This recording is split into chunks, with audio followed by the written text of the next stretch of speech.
And this study was with child care centers. It's really interesting that in preschool teachers often are required, not always, but if it's a certified preschool program, if you're a teacher, you often have to have the same credentials as a kindergarten or first and second grade teacher, or whatever, this early education degree that you have.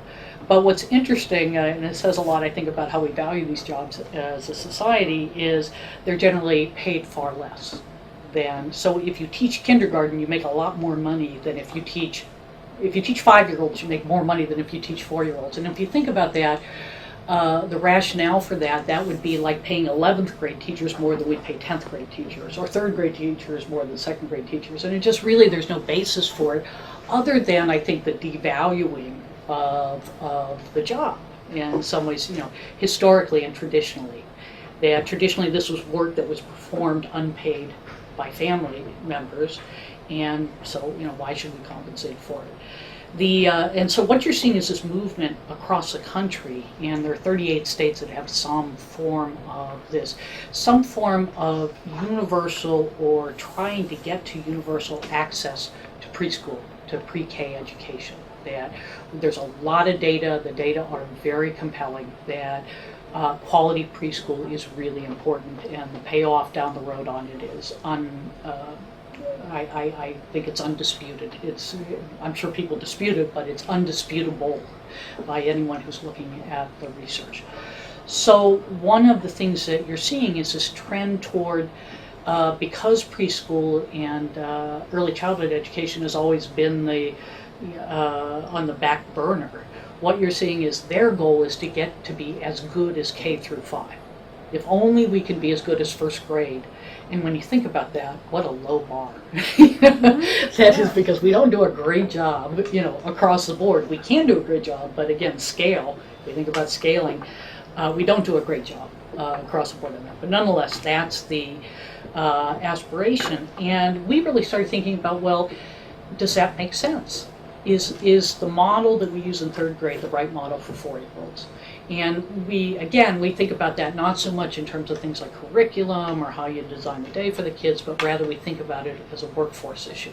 And that's kind of what we bring to it in terms of all these studies of different settings. I mean, in every university, every state university, you have an entire school devoted to education, so presumably they're the experts in things like curriculum, etc.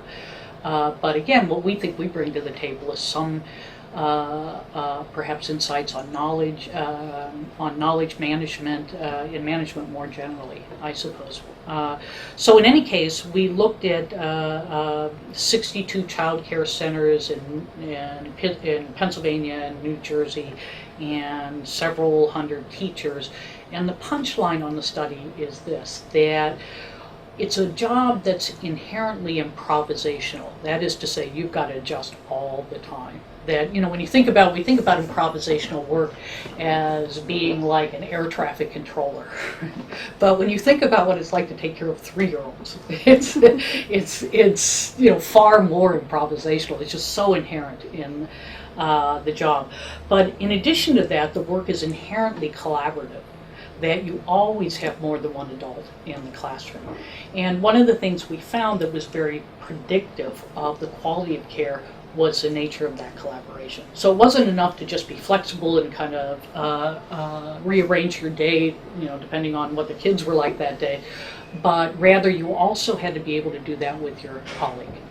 And if you were just kind of doing it on your own, that was detrimental to quality. But if you're doing it collaboratively, and you're doing it in a way that isn't just, okay, I'll do X and you do Y.